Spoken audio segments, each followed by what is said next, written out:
سلااوان لێبێت لە بەرلین هاتوومەتە لای کەسایەتێکی ناسایی ئەم شارە کە 16 ساڵ ئەندام پەرلەمان بووە لە پەرلەمانی بەرلین کە 52 ساڵ لە ئەڵمانیایە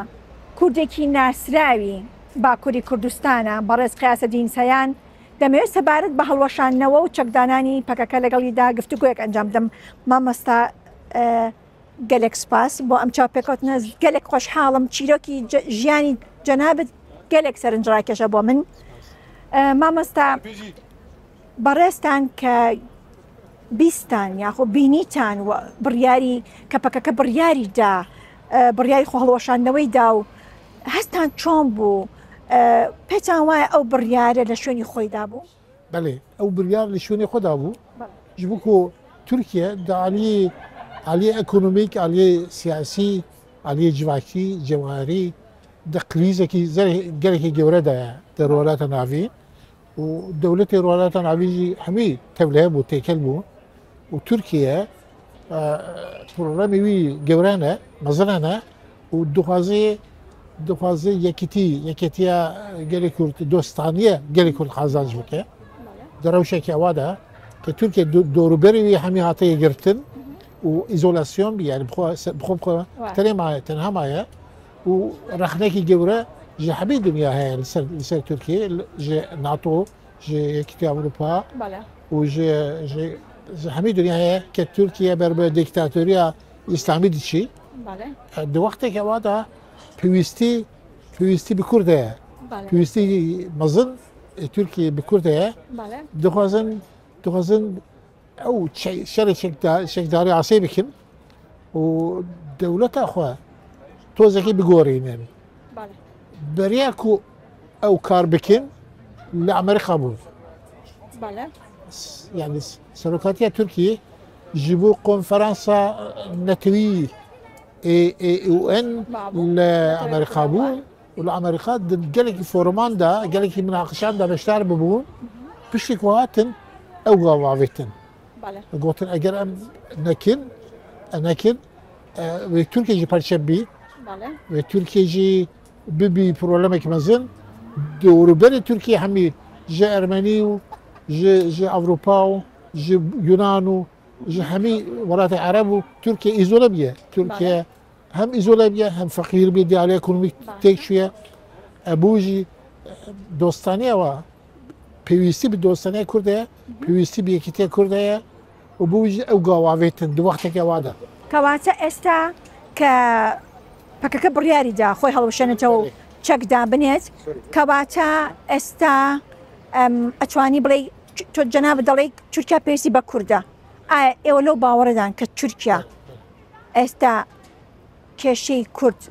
پرسی کرد چهارصد کار ترکیه لو باوردن که استا تركيا يعني شاوري كذا كان كتركيا بكات بو كرت استا ام تخزن تركيا بري هرتشتي هبونا كرد قبول بك ودولتها تركيا دولة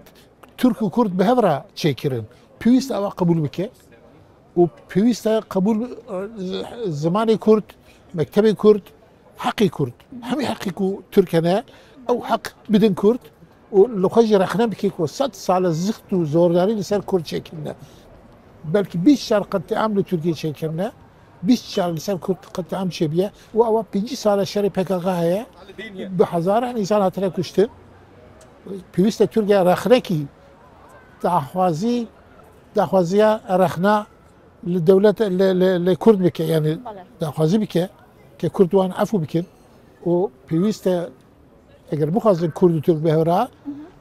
او دولتها بهورا بجي بيوستا همي حق همي ما في كرد ما في كرد بتا باشا ما مستا بريستان سريكي كومالي كردن بونا توي قلت وكان لبرلين چندين سال خباتا كان بو كرد نيشتمان پرورن چالاقوانن ليرا 52 سال ألمانيان 10 سال 11 سال سرداني تركيا تانا كدو بوچي تركيا بحزاران كرد أنها بلكي 20,000 كردي سياسي در زندان خانه تركيا دانا وتركيا قال لك كرد روناك بيري كرد تبي 20 سالة هذا 17000 إنسان كرد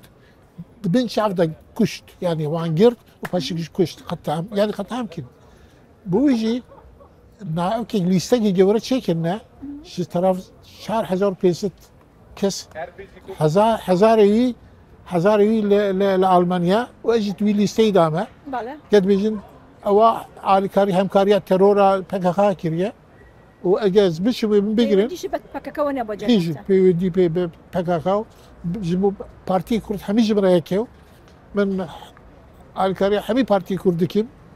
ووك بارتي اخذ بينهم فقط من علاقه مني اورجانيك بكاكا هيش نبيه نعم باش اگر پروسی اشتی استا برو پیشو برو ترکیا و ناوتان لسر اولیستن منتو اتوان بلم دوخه که باش به دقرتو با ترکیا بله فقط ازخوازم تشکی بیجم و امرو جی من نعمکی نویساندم جبو یکی که سراکی دم او دانوستاندن او اشتی که ناورا کرد ترکیه بی پیوسته چاونێریە یەکێتیان نەتەوەهەبی پێویستە سەرلێدان بخن بێژن فەرم و نەکۆ و ئەم بتەنێ یەکێتی ئەوروپاژی دکارەوە بکە ئۆیسێدێژی دکارە و چاونێری بکە ناتۆژی دکارە و چاونێری بکە بۆ تەجروبە هەیە کە کورد پر جاران هاتنە خاپاندن گازێکردنە هەیە ئەو قریز دەرباز بێ پشتیوی قەتامکردنە يعني برسان داوا دكن بيشنيار دكن كتشاو ديري او بروسي بكري للاين نتاوي قلتوكان يكتي اوروبا والمانيا باشا بو او هالويستا ايوا ليرا كورت ليرا برسان ازمونتان هي عندهم برلمان بون شانزا صار لبرلين لبرلماني برلين دتوان شي بكن دكارن ما لبرلمانتو المان جروبا كي كورتشي كيريا كوميتي كورتشي كيريا جيبو لوبيا كردي هر ولات هي دو ولات او كيوان هي قوميتاوان البرلمان هي قوميتا لوبي هي كرد نبو انا كردجي هي يعني دو ما قالك من حول ده كي زمان كردي بكيف زمان دويتشه ويله الدويتشه ويله بزمان كردي جيبلي و ام بيوسا خد دعم زرين من حول ده وقتكي كأم قانون هي اوروبا بلتكي وكي كرد كالألمانيا ديجي نزيكي 2 مليون إنسان اگر دخوازي بك انت كارن حقي كمينتوي بيجرن شار ملت لألمانيا حقي ما في كمينتوي هنا أكردينا من حول ده حياجي بويجي من 150,000 إمزا توبكير كم سرليدان بخن باش بارتي كرد علي كرينا كرن بشكرينا كرن ياجي بدولة الألمان وان إقناع كر كنكر بله اواجی ممکنه بله مامستا اوا بدزی ما يعني هو دارم اواش جبه كري بويا ما في كرد لا هي شويه نفوت مامستا زور سباس كره قال داوي مامستا قياس دي زور سباس من چاپه کردم بله سرکرتن تپازم بو ممنون سپاس مامستا بله من شکرم استودیو بله بله زور سپاس